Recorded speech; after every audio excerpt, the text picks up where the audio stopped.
Ya halo, assalamualaikum warahmatullahi wabarakatuh. Ketemu lagi bersama saya di dunia tani. Oke sahabat tani, untuk video kali ini yang akan dibahas itu adalah kelapa sawit di lahan gambut ya. Nah, bisa dilihat, diperhatikan di layar HP Anda ini kan, pelepahnya ini sangat tidak beraturan ya. Ada yang ke kanan, ada yang ke kiri ya. Nah, ini disebabkan karena apa? Lahannya gambut. Nah, terus yang akan saya bahas adalah tentang jenis sawitnya. Ini kadang banyak petani yang bingung kalau lahannya gambut itu cocoknya pakai jenis apa ya. Kalau saya pribadi itu sebenarnya tidak tergantung pada jenis apa ya. Tapi yang setahu saya untuk kelapa sawit itu di lahan gambut itu kebanyakan jenisnya kayak gini. Ini karena tahun tanamnya 2007, maka Marehat masih berlaku tuh ya. Jadi bisa dilihat ya, buahnya tuh sangat luar biasa. Nah, buahnya ada semua setiap pokok di lahan gambut ini tuh. Jadi itu ya, karena ini tahun tanamnya 2007, maka jenis bibit Marehat itu masih ada. Nah, di sini kebanyakan Marehat. Kenapa kok tidak ditanamin Sriwijaya, Pak? Jadi saya ini melihat konten-konten teman-teman itu memang bagus untuk Sriwijaya. Buahnya waktu masih mulai masa TM ke TBM itu sangat bagus. Itu sangat bagus. Nah, jadi gimana ya? Untuk yang sudah besar, saya rasa itu kurang bagus karena apa? Kadang kebanyakan untuk Sriwijaya itu kalau sudah besar, eh, buahnya itu banyak kecil-kecil. Memang tandanannya itu besar, tapi untuk buah brondolannya itu sangat kecil-kecil.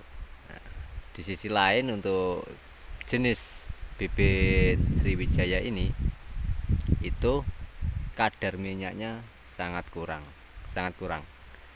Nah, tapi bagi petani kelapa sawit itu kan yang dicari bukan minyaknya, melainkan beratnya. Ya, kalau beratnya memang bagus untuk Sriwijaya. Itu berat janjangannya sangat bagus, sangat berat, tapi kadar minyaknya itu kurang. Jadi kita harus apa gini ya, kita itu menanam kelapa sawit apa menurut kita sendiri, apa menurut permintaan itu loh. Ada dua pertanyaan ya. Kalau menurut saya pribadi, kayak contohnya saya ya, itu ya mending saya tanam Sriwijaya karena apa? Beratnya itu sangat luar biasa untuk berat janjangannya. Nah, tapi permasalahannya untuk pabrik kelapa sawitnya itu uh, mau menerima apa tidak untuk bibit yang jenis ini itu loh, untuk buahnya kelapa sawit yang Sriwijaya ini. Itu kan pertanyaannya. Nah, sedangkan untuk pabrik kelapa sawit itu yang dicari adalah kadar minyaknya. Jadi bukan beratnya saja, melainkan kadar minyaknya yang banyak. Nah, sebagai petani harus paham ini ya, paham untuk uh, permintaan kelapa sawitnya itu kayak apa. Tuh bisa dilihat, ini lahannya sangat gambut sekali. Nah, bisa dilihat ya, di sini ini tanahnya ini sangat gambut. Tuh, itu ya penjelasannya tentang yang cocok apa tidak di lahan gambut, karena di sini adalah Sriwijaya, melainkan apa? Marehat, bukan Sriwijaya ya. Kalau Sriwijaya itu ciri-cirinya apa? Ciri-cirinya dia meskipun masih muda dia sudah menguning atau sudah merah. Itu kalau sudah sebesar ini. Tapi kalau masih kecil dia juga sama hitam, hitam ke hijauan. Tuh untuk Sriwijaya. Jangan untuk Marehat itu hitam ya, hitam hitam pekat. Tuh. Untuk apa sorry, untuk Marehat, untuk Sriwijaya itu hitamnya kehijauan, melainkan Marehat itu hitamnya hitam rekat. Tuh ya, bisa dipahami. Nah, bisa paham ya dari sini video saya ya. Nah, semoga bisa menjadi sisi positif bagi petani-petani kelapa sawit tentunya ya. Nah, bisa dilihat di sana. Oh, buahnya sangat luar biasa. Dan ini tidak beraturan untuk apa namanya, jalurnya itu tidak beraturan tuh. Meskipun sama ya, di sini 9 meter kali 9 kali 9 ya untuk jarak tanamnya, tapi karena di lahannya gambut ya jadi ya kayak gini. Nah, robohnya ke sana ke sini gitu loh. Tapi tidak masalah, itu tidak masalah. Yang penting buahnya itu sangat terus ada. Kalau lahan gambut itu selalu ada ya untuk buah-buah ini. Tuh bisa dilihat di sana itu ada 1 2 3, ada 4 kalau nggak salah. Nah di sini nih, ini juga banyak ini. Tuh. Oke, semoga ini bisa menginspirasi ya bagi petani-petani kelapa sawit. Tentunya ini petani yang pemula baru menanam kelapa sawit ini, semoga bisa dimengerti gitu loh ya.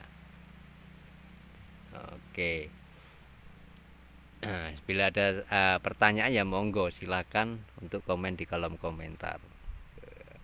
Nanti saya akan jawab pertanyaan teman-teman. Oke. Oke sahabat tani, kita lanjut lagi. Sedangkan untuk marihat ini apa Pak kekurangannya? Kekurangannya itu buahnya tidak bisa besar. Maksimal segini aja, tidak pernah bisa besar lagi. Tapi untuk kadar minyak dan berat janjangnya hampir sama, bisa dipastikan cocok lah untuk bagi petani-petani ya. Jadi kita bisa memenuhi permintaan pabrik kelapa sawit, juga ada berat janjangannya di situ, jadi imbang. Nah, kalau Sriwijaya itu brondolannya itu sangat kecil-kecil dan besar cangkangnya ya, cangkangnya kelapa sawitnya itu besar, sedangkan minyaknya tuh kadar minyak kurang. Nah, kenapa di sini itu tidak menanam Sriwijaya ya karena itu, karena permintaan dari pabriknya yang dicari adalah kualitas minyaknya tuh. Oke, semoga ini bisa paham, bisa dimengerti ya, bisa diambil sisi poin ya, sisi positifnya bisa diambil bagi petani-petani kelapa sawit. Semoga bisa menginspirasi ya kalau lahan gambutnya itu begini kejadiannya gitu loh. Jadi segi pandangan mata itu sudah rubuh-rubuh. Cuman kalau buahnya itu ya jangan ditanya ya, jangan diragukan lagi untuk buah di kelapa sawit yang ada di lahan gambut itu. Tuh. Oke, ini tahun tanam 2007 sangat tinggi ya. Oke, saya akan ke sana. Kita lihat lagi. Nah, bahkan akarnya tuh kelihatan tuh, bisa dilihat tuh akarnya kelihatan. Nah, ini buahnya. Ini sangat luar biasa di sini. Oke, silau ya. Ya oke, silau. Sana. Tuh, luar biasa. Oke, kita kesini lagi. Nah, itu sudah memerah itu, yang satu itu. Waktunya ini panen ke sini nih sebenarnya. Oke, semoga ini bisa menginspirasi ya. Dan video sampai di sini. Sampai ketemu di video saya selanjutnya. Salam dari saya, petani kelapa sawit, semoga sukses dan jaya selalu ya. Ya, intinya begini. Satu pergerakan itu bisa merubah segalanya. Gitu loh. Kalau kita cuma lihat saja, itu pasti tidak akan berubah. Gitu. Dan ingat, tidak ada usaha yang mengkhianati hasil, itu pasti. Oke, semoga ini bisa menginspirasi bagi petani kelapa sawit dan bisa diambil sisi positifnya. Saya akhiri videonya, bila ada salah kata ya mohon maaf sebesar-besarnya. Dan wassalamualaikum warahmatullahi wabarakatuh. Salam tandan berduri.